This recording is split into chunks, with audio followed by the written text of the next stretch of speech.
Saludos hermanos y amigos, hoy viernes 25 de marzo, día de preparación para el sábado.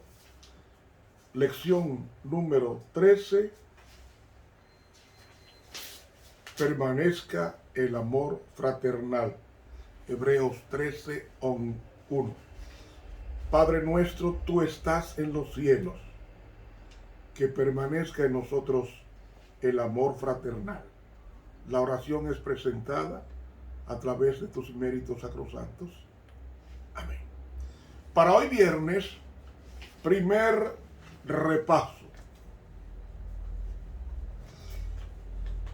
El Nuevo Testamento fue escrito en un idioma universal de esa época. Era el griego y el romano. El romano era el latín del Imperio Romano, que gobernaba gran parte de Europa. Pero el griego, gran parte de la cultura romana era heredada de los griegos. El griego que hablaban los discípulos, ellos hablaban más de un idioma. Antiguamente se hablaba más de un idioma. Eso está corroborado en las escrituras y en la historia secular. Por ejemplo, Daniel hablaba 2 idiomas. El mismo Jesús hablaba más de un idioma. ¿Cómo lo sabemos? ¿Recuerdan ustedes expresiones del arameo Talita Kumi, a la niña que estaba muerta, que la resucita? Los idiomas, especialmente Jesús, hablaba arameo. ¿Qué era el arameo? El arameo era el idioma que se hablaba en Babilonia. Cuando en el 605 a.C. fue transportada la tribu del sur, o el reino del sur, compuesto por Judá, en el tercer año del rey Joacim, fue transportado por 70 años el pueblo de Dios por Nabucodonosor. En Babilonia se hablaba el caldeo o arameo. Los judíos hablaban el hebreo. Daniel hablaba hebreo, no hablaba arameo. ¿Cuándo Daniel habla arameo? Cuando estudia en la Universidad Estatal de Babilonia, Daniel y los 3 hebreos. ¿Cómo comparo yo el hebreo y el arameo? Miren, el hebreo es un idioma bíblico que solamente consta de 22 consonantes, no tiene vocales. Los masoretas fue que le dieron con el tiempo, siglos después, en Masora le puso signos vocálicos para la pronunciación, pero el hebreo no tiene vocales, por lo menos el hebreo bíblico. Entonces, el hebreo y el arameo se parecen tanto como decir el portugués, que se habla en Brasil, como también en Portugal. El portugués y el español se parecen tanto como el hebreo y el arameo. Por ejemplo, ahora en portugués es agora. Pues así mismo pasa con el arameo. Cuando la Biblia fue escrita, me refiero al Nuevo Testamento, fue escrito en el idioma griego koiné, que significa del pueblo o común. Y Pablo, que hablaba más de un idioma, por ejemplo, Cristo hablaba el arameo. Cuando dice Talita Kumi, eso es arameo, no hebreo. Pero, ¿qué sucede? Cuando él se levanta a leer la escritura de Lucas 4, que se pasó el rollo de Isaías, Jesús tenía que leer la Biblia en hebreo en forma audible. No la podía leer en otro idioma. Entonces Jesús leyó la cita de Lucas 4 sobre Isaías Allí él lee en hebreo y no se podía equivocar. Y Jesús lee la Biblia en hebreo y la explica en arameo. La explica en arameo cuando dice en Lucas 4, y usted va a decir, ¿qué tiene Romero que hablar de esto, de idioma, cuando estamos hablando del amor fraternal? Por ahí viene por qué yo digo esto. Entonces, dice Lucas 4, y le fue dado el libro del profeta Isaías, y como abrió el libro, halló el lugar donde estaba escrito. Y entonces el Espíritu del Señor está sobre mí, por cuanto me ha ungido para dar buenas nuevas a los pobres. Me ha enviado para sanar a los quebrantados de corazón, para pregonar a los cautivos libertad y a los ciegos vista, para poner en libertad a los quebrantados, para predicar el año agradable del Señor. Y entonces nos dice que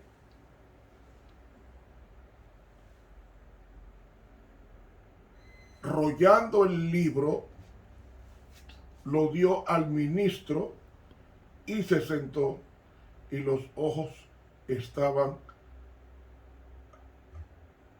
de todos en la sinagoga fijos en él.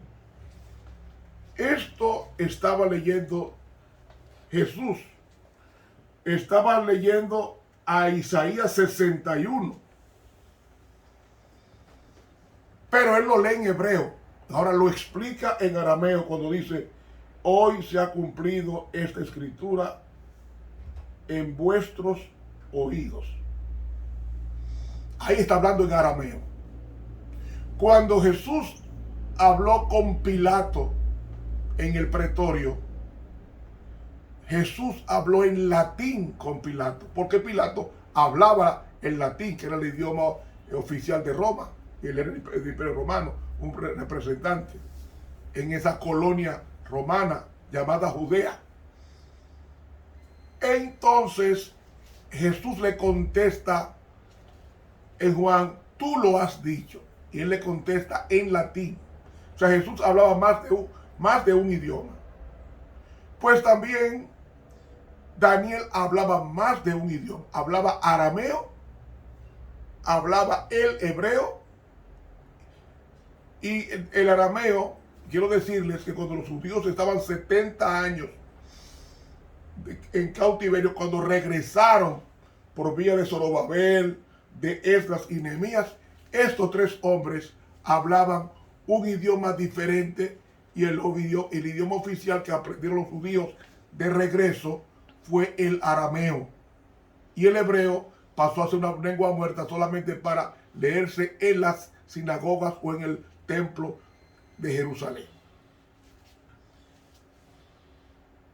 Por eso que Jesús habla arameo, porque fue el idioma que los antepasados aprendieron en Babilonia, y cuando regresaron, como en el caso de Zorobabel, en el libro de Esdras y en el libro de Nehemías, Zorobabel que regresó con 50,000 judíos, el gobernante. Luego tenemos el caso de Esdras, un tremendo teólogo. Si era teólogo, se hablaba más de 2 idiomas, por lo menos hablaba hebreo y arameo. Y Nehemías, que hablaba el idioma persa, arameo y hebreo. Pues esto pasa cuando regresa del exilio el pueblo de Dios de Babilonia, y establece, como hemos leído en Esdras, establece, por ejemplo, Nehemías levanta los muros de la ciudad, los levanta en 52 días. Y Esdras tiene que ver con la cultura del templo, y ahí está el famoso templo de Zorobabel, y que fue luego reemplazado por el templo de Herodes. Toda esta historia para enseñarle a ustedes cómo era la situación de los idiomas, de por qué el Nuevo Testamento está escrito en griego. En griego. Entonces, ese griego era el koine, que significa del pueblo o común.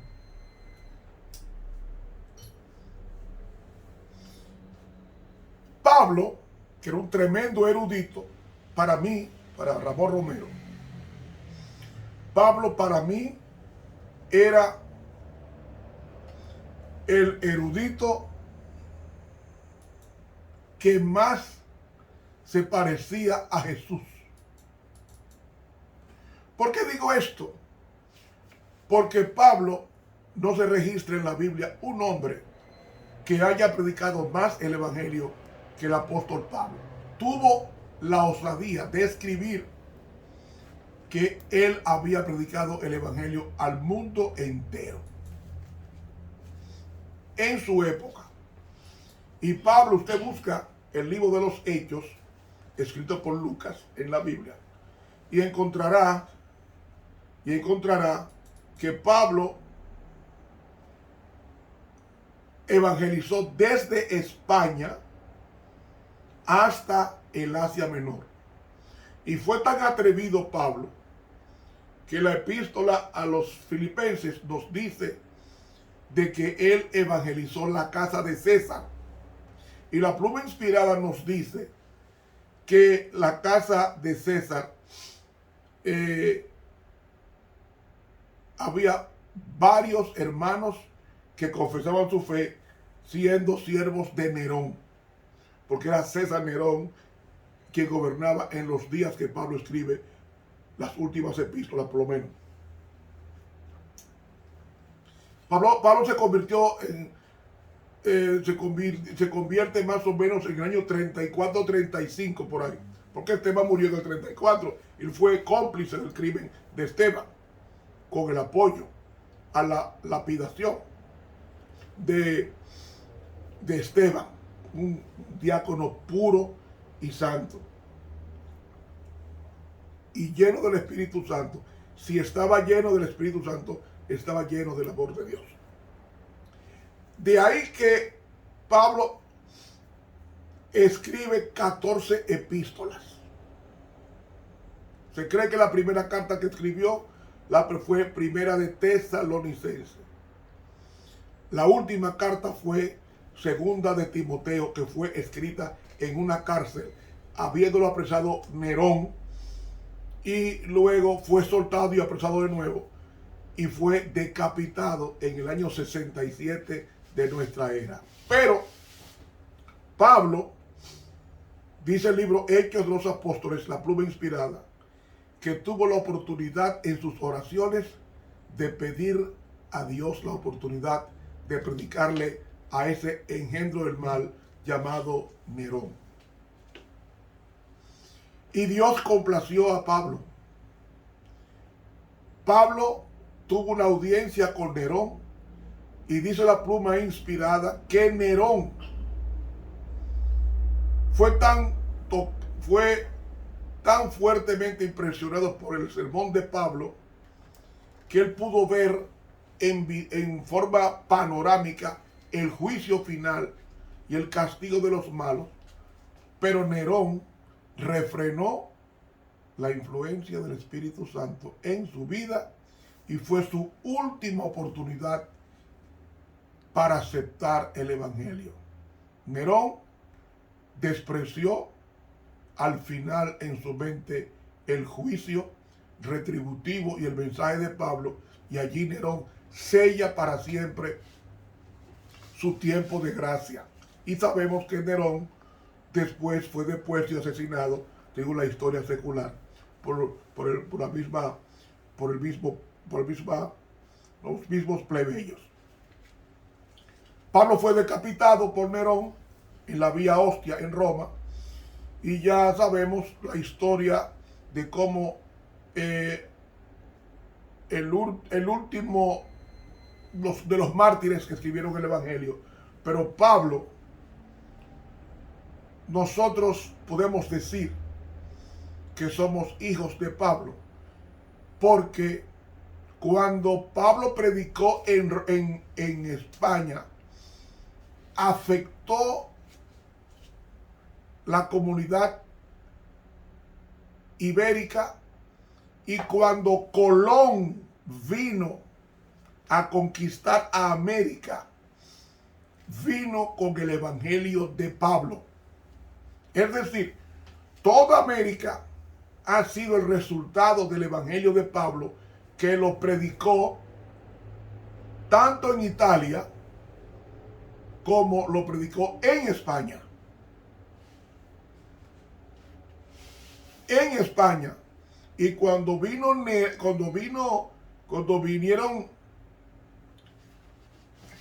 la reina católica Isabel y su esposo Fernando, cuando ellos mandaron una expedición a nuestro país, República Dominicana, entre otros lugares, ellos mandaron, la realeza mandó a Colón, y Colón había sido evangelizado en el evangelio de Pablo. Es decir, el trabajo de Pablo afectó a toda América Latina. Pero el trabajo de Pablo afectó a Canadá, afectó a Inglaterra. Por eso es que y recuerdan ustedes que Roma se dividió en 10 tribus. Una de ellas fue la tribu anglosajona, que estaba en la zona donde hoy está Gran Bretaña. Y eso es evangelio de Pablo. Porque Jesús no llegó, no visitó a Gran Bretaña, ni visitó a España, ni visitó físicamente a Italia, pero sí visitó a esas naciones por vía de Pablo, por vía de San Pablo. Y cuando Colón llegó a mi país en 1492, que dice que descubrió América, aunque dicen otros que no, que fueron los vikingos, yo me inclino por Colón. Y Colón establece aquí el evangelio que los españoles trajeron. Claro, un evangelio católico, pero el evangelio católico, ellos asimilaron las 14 epístolas de Pablo y las predicaron en América. Los españoles. Que hubo ahí problemas con la historia de que robaron, bueno, ya es otro asunto, me estoy hablando de un aspecto evangélico. Quiera usted aceptar o no, toda América fue afectada por el evangelio de Pablo. Toda Europa fue afectada por el evangelio de Pablo. Turquía fue afectado por el evangelio de Pablo. Grecia, evangelio de Pablo. Este fue un prohombre. Como un hombre pequeño, un poco ciego, no veía bien, no podía escribir después, era un erudito, pero no podía escribir, porque el encuentro con Jesús lo dejó casi ciego. Y este hombre se pasaba meses navegando en el mar para llevar este evangelio del reino que tú y yo disfrutamos. Entonces, hermanos, quiero que ustedes vean que nadie vive para sí ni muere para sí. Como una vida santa de un hombre como el apóstol Pablo ha afectado a toda la humanidad. Y eso sencillamente porque Pablo se encontró con Jesús. Y cuando una persona se encuentra con Jesús, afecta a toda la humanidad. Entonces Jesús predicaba a través de Pablo. Predicaba a través de Pedro. Predicaba a través de los 120 discípulos que fueron ungidos con el Espíritu Santo. Solamente Pedro, y usted va a decir, pero Romeo no ha aterrizado. No. Tengo que darle un marco histórico para que se vea por qué Pablo escribe la epístola a los hebreos. Solamente Pedro, en el día de Pentecostés, predica a 15 naciones, y de 15 naciones, 3,000 se convierten en un día y 5,000 en otro día. Te lea Hechos capítulo 2, versículos 9 al 11 y cuente las naciones. Son 15.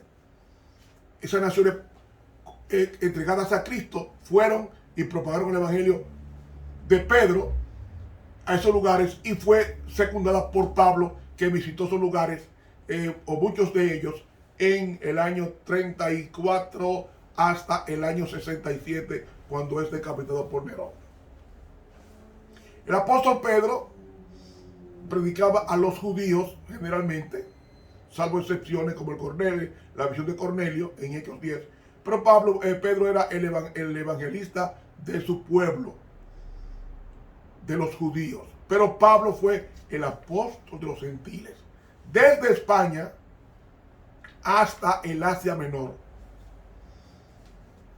evangelizó Pablo y escribió Pablo la famosa epístola a los hebreos. Y la epístola a los hebreos es relevante porque se acercaba la época cuando el templo de Jerusalén, que costaba muchos millones de dólares, hecho de mármol blanco, edificado por Herodes el Grande, gran parte del templo. Hebreos llegó a ser el libro que serviría de consuelo a los que iban a Jerusalén a adorar a Dios, porque ese libro ayudaría a reorientar la mente cuando en el año 70 de nuestra era el templo de Jerusalén fuera destruido por las huestes romanas. Este libro a los hebreos, epístola a los hebreos, que hay discusiones con relación a su autoría, yo me inclino, como se inclina la pluma inspirada, de que la epístola a los hebreos fue escrita por Pablo. No se conoce un erudito en la Biblia del Nuevo Testamento que conociera más la ley de Moisés y la legislación del templo que Pablo, porque Pablo era miembro del Sanedrín. Pablo era fariseo. Si era fariseo, conocía los 631 mandamientos que había en el Antiguo Testamento. Se los sabía de memoria. Entonces el único que podía hablar con esa autoridad era el que conocía la doctrina farisea, y Pablo dice que era fariseo. La Biblia dice que Pablo era fariseo. Y era legalista, por eso que Pablo escribe 2 cartas con relación a la ley de Dios de su forma visionaria, que es la carta a los romanos y la carta a los gálatas, que habla mucho de la ley de Dios. Y nos dice en Romanos 7 que la ley de Dios es espiritual. Pablo, el Señor sabía, y el Espíritu Santo le había revelado a Pablo, de que ese templo iba a ser destruido conforme a la predicción de Cristo en Mateo 24, que dice: no será dejada piedra sobre piedra que no sea destruida, en Mateo 24, 1 al 3. Esto, conocido por Pablo después, esto hace que Pablo enfoque una epístola a los hebreos que adoraban el templo. Porque para los hebreos el templo era superior a Cristo. Y Pablo, cuando escribe a los Corintios, invierte la apreciación judía, que dice que lo que es más importante, la ofrenda o quien santifica la ofrenda. Que eso lo menciona Jesús en Mateo 23. Entonces, Pablo dominaba la ley hebrea, la ley judía, la ley de Moisés al dedillo. Y él explica esa ley en el contexto de Cristo, y así escribe a los hebreos. Así escribe a los hebreos para prepararlos, porque este templo de Jerusalén de mármol blanco iba a ser quemado dentro de poco tiempo. Por eso es que Pablo es decapitado en el año 67 por Nerón. Y al año siguiente Nerón muere. Muere asesinado. Unos dicen que se suicidó, otros dicen que lo mató la plebe. Pero sea una cosa u otra, Nerón murió sin preparación, habiendo rechazado el mensaje de Pablo, que tenía mucho que ver con el juicio, y el juicio lo estudiamos nosotros en el libro a los hebreos. Porque Pablo tenía bien presente el día del juicio. Porque él dijo, es necesario que el juicio comience por la casa de Dios. Ay, se nos fue el tiempo. Este trayecto histórico es para que ustedes vean por qué se escribe la epístola a los hebreos. Para preparar al pueblo de Dios al templo celestial del cual dependería sus oraciones para que fueran contestadas. Continuamos este análisis mañana, si Dios lo permite. Yo tengo una plataforma donde usted me escucha diariamente. Suscríbase, entre a la plataforma de Ramón Romero y suscríbase a este canal. Y dele clic o haga sonar la campanita. Y con esto usted está extendiendo este Evangelio del Reino. Nos vemos mañana, si Dios lo permite. Estuvo contigo el profesor Ramón Romero.